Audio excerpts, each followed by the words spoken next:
Ewawo tugenda gendako ewa Kyabazinga nate olunaku olwaleero nabo babadde bajjukizwa muno okukuza amatikkira ge era nga abaayo benyamidde naddala ku nsonga y'abaana ab'obuwala bafuna embuto nga bakyali mu myaka emito nga bagamba nti singa tulabewo kikolebwa nate obuwangwa bwandisaanawo katulabe nate ebiva eruyeeyo.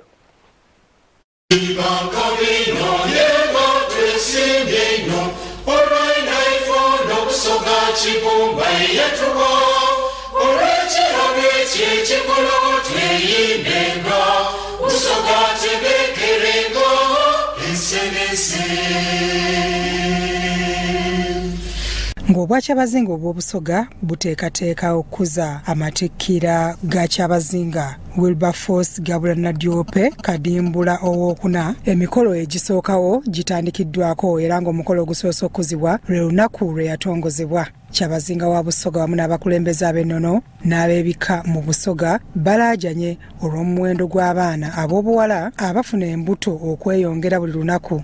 Era abakulembeze bano bagamba nti kino kyandiviirako ebyobuwangwa bya Busoga okusaanawo singa tewaba kikolebwa. Ekitundu kya Busoga kye kikyasinze okubeeramu abaana ab'obuwala abangi abafuna embuto nga tebanneetuuka. Okusinziira ku bakulembeze b'ennono wamu n'abakulembeze mu gavumenti ku mitendera egy'enjawulo bagamba nti omuwendo gw'abaana abafuna embuto mu kitundu ky'e Busoga gusinze kweyongera naddala mu biseera eggwanga we libeeredde mu muggalo nga gwava ku kirwadde ekya ssennyiga omukambwe korona.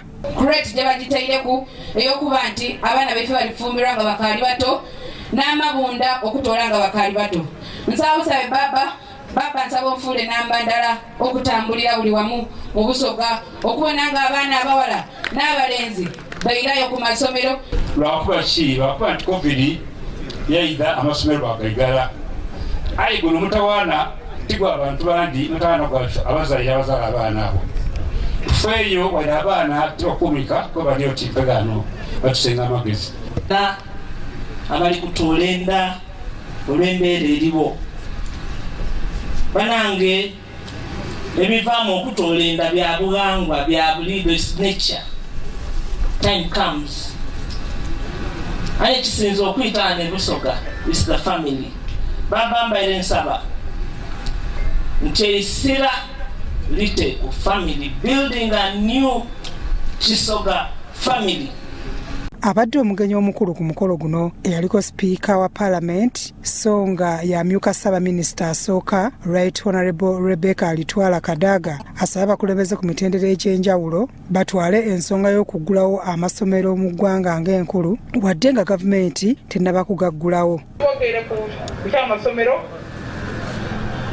banatwetera tulina obuzibu obwo aye ekyatuleetera okwongera okugala amasomero n'okuba nti omwezi ogwo gwe twayigulawo oku eri abaana bafiira mu masomero aye abasomesa bakikweka ngaafiire korona.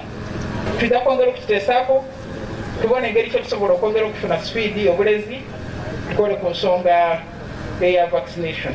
Kyabazinga wa Busoga William Wilberforce Gabula owookuna alaze essanyu olw'okutuuka ku lunaku luno. Daali esaawoti ni dino mu mwaka ogw'enkumi 2000 nga ndi mu kibiina eky'omukaaga ng'era nina emyaka 10 His Royal Highness Henry Wakomuloki OBE n'ab'ebitibwa abandi nga n'omuli ni Right Honorable Rebecca Alitwala Kadaga ni Busoga okutwalira awalala beeyunga ku mukolo guno ogw'okuntiikira nga Gabula ow'Ebugabula Budyope ne Buzaaya.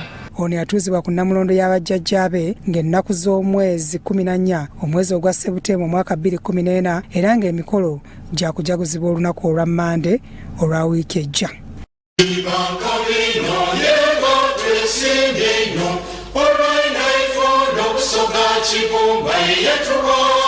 Olw'ekirabo ekyo ekikolo tweyimbenga